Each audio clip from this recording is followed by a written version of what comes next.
नमस्कार, रेसिपी सफर चॅनेलवर पुन्हा एकदा सगळ्यांचं खूप खूप स्वागत। आमच्या चॅनेलवर अपलोड असलेल्या सगळ्या रेसिपीजचा एकदा रिकॅप बघत आहोत आपण। याशिवायही अनेक रेसिपीज अपलोड आहेत। चॅनेल एकदा नक्की विजिट करा। अगदी करेक्ट रेशोमध्ये सांगितलेल्या या रेसिपीज खूप छान सुंदर बनतात।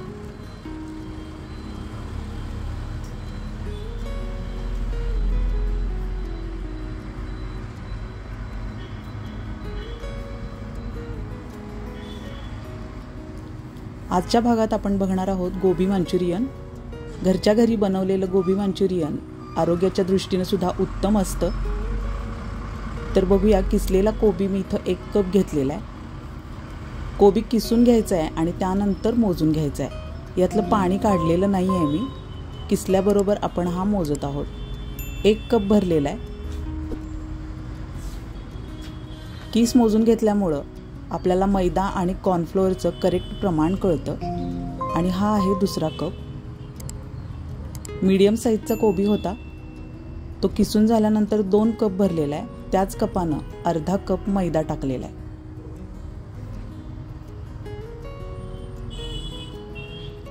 आणि आता त्यानंतर अर्धाच कप आपल्याला कॉर्नफ्लोअर सुद्धा घ्यायचं आहे। आता चवीप्रमाणे टाकूया काश्मीरी मिरची पावडर।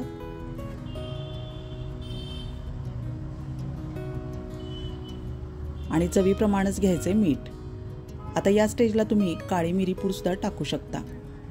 पाणी न टाकता कोबीच्या रसात व्यवस्थित हे सगळं मिश्रण कालवून घ्यायचंय।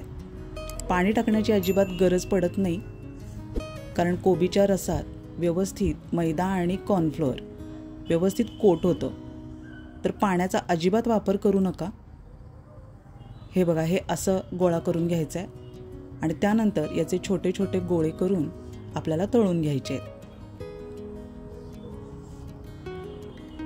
मीडियम फ्लेमवर तेल गरम झालेलं आहे। खूप धूर येईपर्यंत तेल गरम करू नका।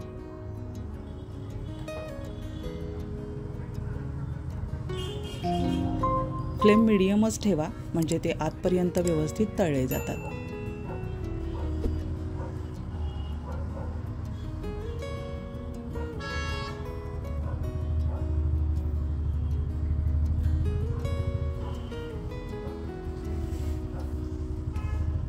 दोन 3 मिनिट तळल्या गेल्यानंतरच गोळे उलटवून घ्यायचे। गोळे टाकल्याबरोबर लगेच उलटवू नका।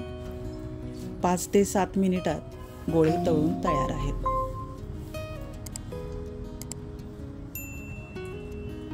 एकदम कुरकुरीत आणि खणखणीत गोळे तयार करून घ्यायचे आहेत आपल्याला। आता त्यानंतर याला कोटिंग करण्यासाठी एक स्लरी बनवून घेऊया। कॉर्नफ्लोअर घेतलेला आहे।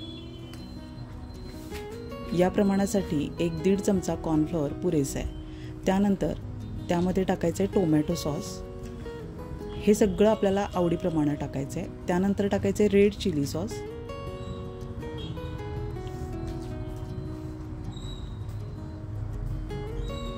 सोया सॉस सुद्धा 1 चमचा टाकलेला आहे मी। हे सगळं आता मिक्स करून घेऊया आणि थोडंसं पाणी टाकायचं आहे। पाणी टाकून मिश्रण सैलसर करायचं आहे अगदी। पिठी साखर सुद्धा अर्धा चमचा चवीप्रमाणे टाकलेली आहे आणि मीठ सुद्धा टाकायचं आहे।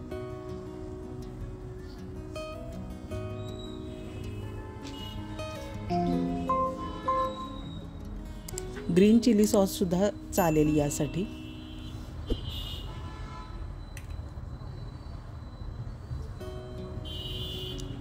पुन्हा एकदा सोया सॉस टाकणार आहे मी, अर्धा चमचा घेतलेला आहे। मिश्रण असं पातळसर बनवून घ्यायचं आहे, कारण ते कढईत टाकल्यानंतर लगेच घट्ट व्हायला सुरुवात होतं। त्यामुळे पाणी व्यवस्थितच टाका। आता फोडणी बनवून घेऊया।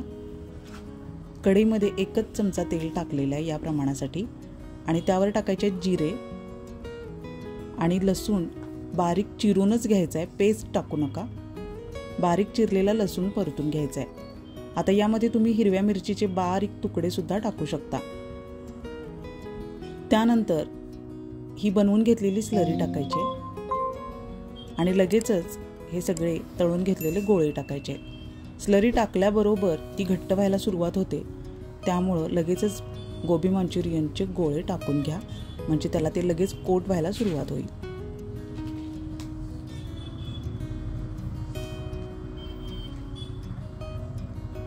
तीन 4 मिनिटं परतून घेणं खूप गरजेचं आहे. कॉर्नफ्लोअर व्यवस्थित शिजू द्या त्यामध्ये. बघा आता व्यवस्थित कोटिंग झालेलं आहे. खूप वेळ ठेवू नका, नाहीतर गोळे सॉगी बनतील. सर्व करूया. आता हवे असतील तर तुम्हाला सगळ्या प्रकारचे सॉसेस या स्टेजला सुद्धा तुम्ही रिपीट करू शकता. चिरलेला कोबी टाकून डिश सर्व करून घ्यायची. एकदा नक्की ट्राय करा. पुन्हा भेटूया अशाच नवीन रेसिपीसह पुढच्या भागात. तोपर्यंत निरोप घेऊया. धन्यवाद.